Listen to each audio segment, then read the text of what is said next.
from Austria. Assalamu alaikum, Sheikh. Alaikum salam wa rahmatullah. Sheikh, I know that a sister who doesn't have a wali and who lives in a non-Muslim country must get married through an Islamic center.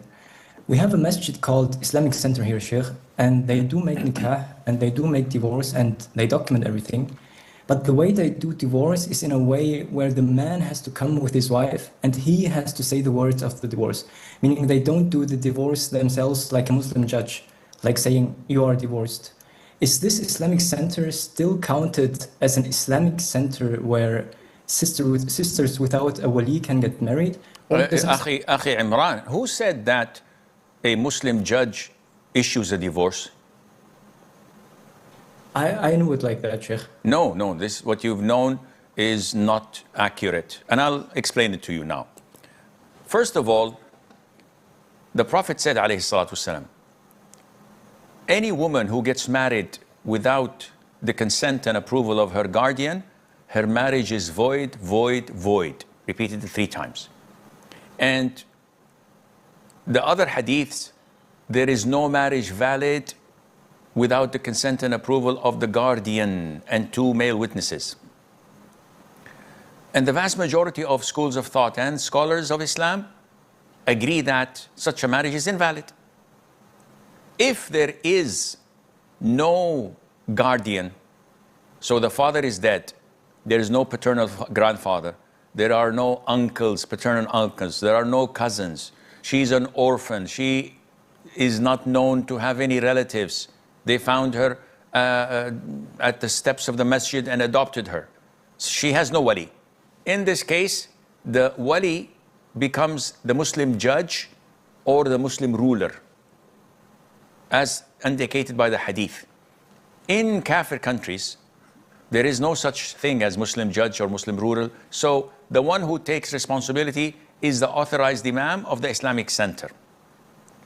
When we come to what Brother Imran mentioned in terms of divorce, divorce is initiated by the man, the husband.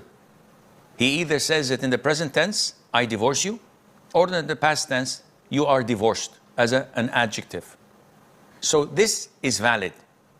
No Tom, Dick, or Harry can come and divorce a woman without the approval or the consent of the husband.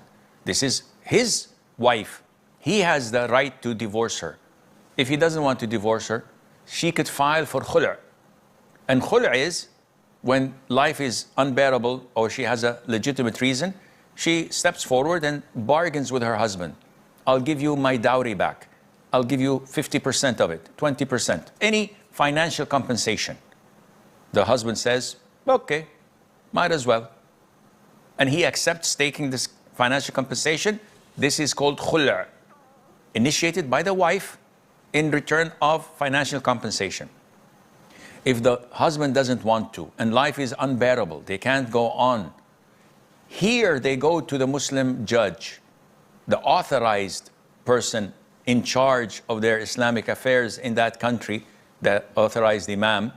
She presents her case, the imam summons him, talks to him, and if he finds that she has all the right to separate from him, but the man is defiant, he doesn't want to, now he steps in and says, with the powers given to me as the authorized imam, I can invalidate or revoke the marriage due to these circumstances, and this woman now is free to go and she's free from the marriage, even if the husband does not want it, because he is transgressing, he's defiant, he wants to harm the woman. So this is the sum up of the marriage and divorce, and I hope this makes sense to you.